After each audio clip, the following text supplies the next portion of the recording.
اعوذ باللہ من الشیطان الرجیم بسم اللہ الرحمن الرحیم قال رب اشرح لي صدری ویسر لي امری واحلل عقدۃ من لسانی یفقهوا قولی. سامعات السلام علیکم ورحمۃ اللہ وبرکاتہ.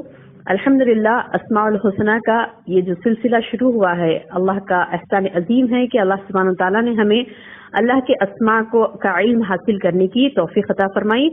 اللہم بارک لی ولکم آمین یا رب. جیسے کہ حدیث شریف میں آتا ہے اللہ کے رسول صلی اللہ علیہ وسلم نے فرمایا, یہ ابو ہریرہ رضی اللہ عنہ سے مروی ہے, روایت ہے کہ نبی کریم صلی اللہ علیہ وسلم نے فرمایا بے شک اللہ تعالیٰ کے 99 نام ہیں 100 سے ایک کم, جس نے انہیں سیکھا اور انہیں یاد کیا اور ان پر عمل کیا وہ جنت میں جائے گا انشاءاللہ. صحیح بخاری اور صحیح مسلم کی حدیث ہے. کیا ہے حدیث میں کیا فرمایا گیا؟ جس نے انہیں سیکھا, انہیں یاد کیا اور ان پر عمل کیا وہ جنت میں جائے گا. جیسا کہ علامہ ابن قیم رحمہ اللہ علیہ فرماتے ہیں حدیث میں لفظ ہے احصا کا, احصا یعنی جس نے بھی اسے احصا, احصا کیا ہے؟ احصا کا مطلب ہے اس کو حفظ کرنا, اس کے معنی کو جاننا, ان اسماء کا جو تقاضا ہے اس پر عمل کرنا. یہ شرائط کے ساتھ اللہ سبحانہ تعالیٰ نے ہمارے لیے جنت کی بشارت رکھی ہے. تو سبحان اللہ, اللہ تعالیٰ اسی بات کو, اسماء الحسنہ کی بات کو یہ بھی فرماتا ہے کہ سورہ اعراف آیت نمبر 180 میں کہ وَلِلَّهِ الْأَسْمَاءُ الْحُسْنَى فَادْعُوهُ بِهَا, اللہ کے لیے بہترین نام پورے کے پورے, بس اس کے نام سے اس کو یاد کرو, دعا کرو, پکارو اس کو. فَادْعُوهُ بِهَا, تو اللہ کا نام لے کر ہمیں اللہ کے اسماء و صفات کا حوالہ دیتے ہوئے ہمیں دعائیں بھی مانگنی ہیں, اور ان اسماء الحسنہ کو ہم یاد کریں گے, سمجھ کے ساتھ, فہم کے ساتھ اس کے تقاضے کو پورا کریں گے تو انشاءاللہ ہم جنت کے حقدار بنیں گے انشاءاللہ باذن اللہ. اور اللہ سبحانہ تعالیٰ نے اسماء الحسنہ کا علم حاصل کرنے کی بارہا قرآن میں بھی تلقین فرمائی. جیسے آپ سورہ بقرہ دیکھتی ہیں تو سبحان اللہ سورہ بقرہ میں ہی کئی مرتبہ آیت نمبر 209, 231, 233, 235, 244, 227 کئی مرتبہ اللہ نے سورہ بقرہ میں ہی فرما دیا فَاعْلَمُوا أَنَّ اللَّهَ عَزِيزٌ الْحَكِيمٌ وَاعْلَمُوا أَنَّ اللَّهَ بِكُلِّ شَيْءٍ عَلِيمٌ وَاعْلَمُوا أَنَّ اللَّهَ بِمَا تَعْمَلُونَ بَصِيرٌ. فَاعْلَمُوا کیا معنی آتا ہے؟ تم علم حاصل کرو.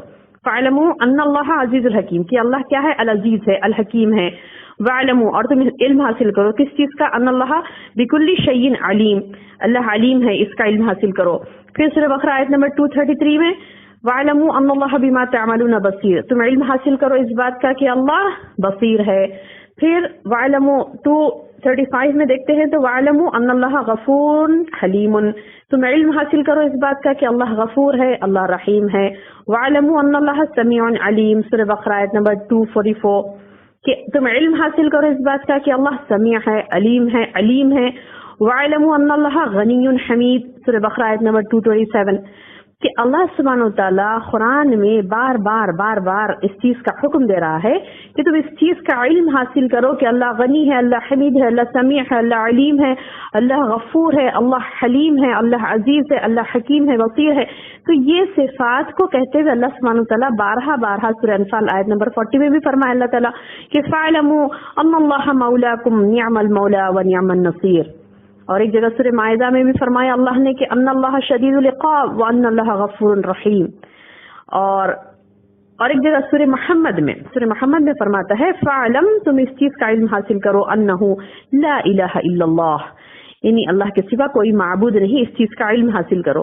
تو یہ لا الہ الا اللہ یعنی اس چیز کا علم ہمیں حاصل کرنا ہے کہ اللہ سبحانہ وتعالیٰ کے سوا کوئی معبود برحق نہیں ہے.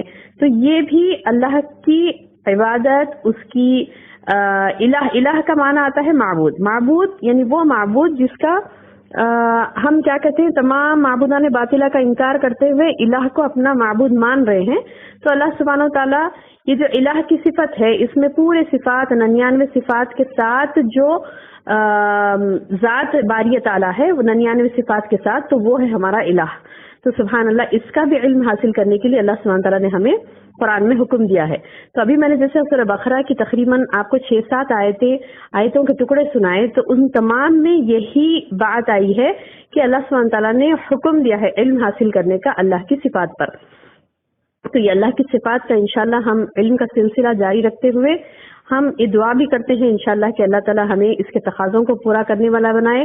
اور اس میں جو بدعتیں رائج ہو گئی ہیں، جیسے کوئی کہتا ہے کہ اللہ کے اسماء کو اتنے مرتبہ پڑھ لو تو یہ ہو جائے گا، فلاں اتنے مرتبہ پڑھنے سے یہ ہوگا، پانی میں گھول کے پی لینے سے فلاں ہو جائے گا، فلاں اسماء الحسنہ لکھ کے لٹکا دینے سے دکانوں مکان میں خیر و برکت ہوگی. سبحان اللہ استغفر اللہ العظیم. یہ تمام بدعات ہیں. اللہ سبحانہ تعالیٰ ہمیں ان بدعات سے محفوظ رکھے. اللہ سبحانہ تعالیٰ نے اللہ کے اسماء کو یاد کرنے، اس کو حفظ کرنے، اس پر عمل کرنے کے لیے کہا. یہ نہیں کہ جو ہے نا ہم لٹکائیں اٹکائیں یا پھر اس کا ورد مسلسل کریں اور ہمیں معلوم ہی نہیں کہ ہم کس چیز کا ورد کر رہے ہیں تو کیا فائدہ ہوگا بتائیے. جب تک ہمیں معلوم نہیں ہے کہ ہم کس چیز کا ورد کر رہے ہیں، کس چیز کا تقاضا کر رہے ہیں. اور بارہا کوئی کہتے ہیں کہ 100 مرتبہ یہ پڑھ لو، 100 مرتبہ حلیم بول لو، 100 مرتبہ علیم بول لو، 100 مرتبہ فلاں بول لو تو تمہاری مراد پوری ہوگی. تو سبحان اللہ، ایسے کیسے ہوگا جب ہم کوئی چیز کو ہم جانتے ہی نہیں کہ ہم کیا کہہ رہے ہیں، اور 100 نہیں کروڑ بھی مرتبہ پڑھیں تو کچھ فائدہ نہیں ہوگا اس کا. تو سبحان اللہ، اللہ ہمیں معاف کرے کہ ہمیں دیکھنا ہے کہ اللہ تعالیٰ کے 99 نام کون سے ہیں. اور جیسے اللہ سبحانہ تعالیٰ نے کہا کہ اللہ نے اپنی فطرت پر بندوں کو پیدا کیا. فطرت کیا ہے؟ فطرت یہ ہے کہ توحید، یعنی اللہ کی توحید پر اللہ نے ہم کو پیدا کیا. پھر اللہ کے رسول صلی اللہ علیہ وسلم نے کہا کہ یہ تو قرآن کی آیت ہے کہ اللہ تعالیٰ نے اللہ کی فطرت پر بندوں کو پیدا کیا.